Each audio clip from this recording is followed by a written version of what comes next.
Sanctions against the nation of Iran must be lifted. We'll support any diplomatic plans that will realize this goal. Well, Negara Mortazavi is a journalist and host of the Iran podcast. She joins me now from Washington. Negar, good to have you on the show. When you look at the tone of President Raisi in that soundbite that we played in that news piece, it sounds firm, yet diplomatic. But there are analysts out there that will say that Raisi hates the United States. He distrusts the United States, and he doesn't want to do anything which will sort of ease the relationship between the two countries. What is this new era going to be looking like?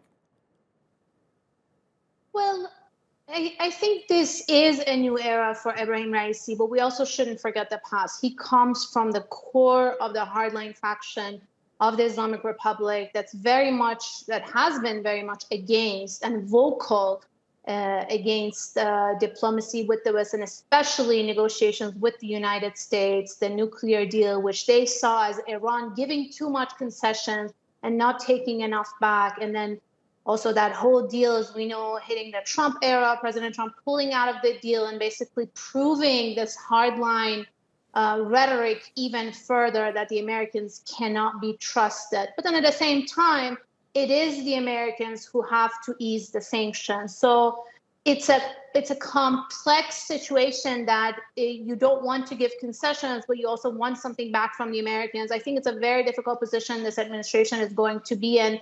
And any kind of diplomacy with the West and the United States, Europe, both, is going to be more difficult and complicated in this administration than it was in the moderate administration of Hassan Rouhani. Okay, that's a fair analysis. Negar, the truth of the matter is that both sides, both the United States and Iran, want something more, something on top of the former deal.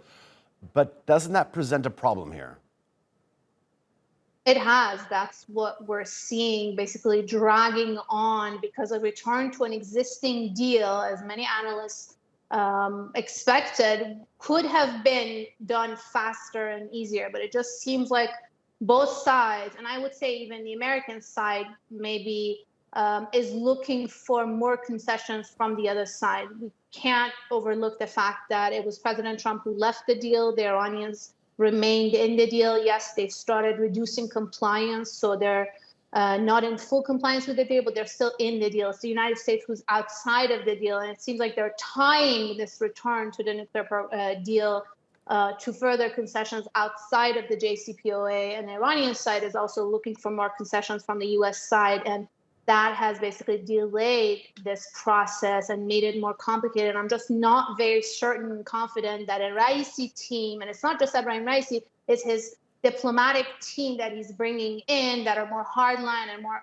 ideological, is going to be capable of basically maneuvering this complex path ahead.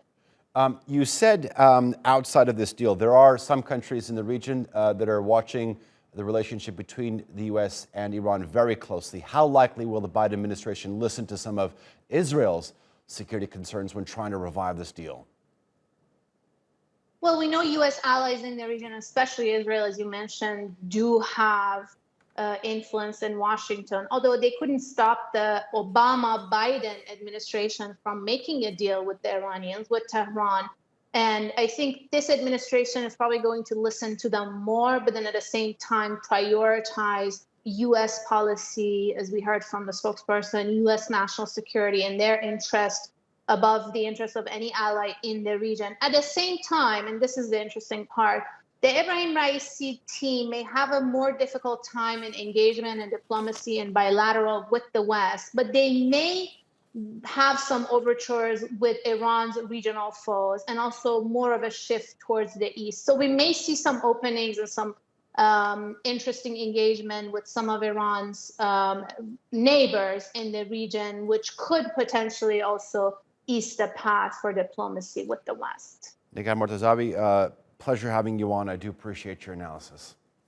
Thank you.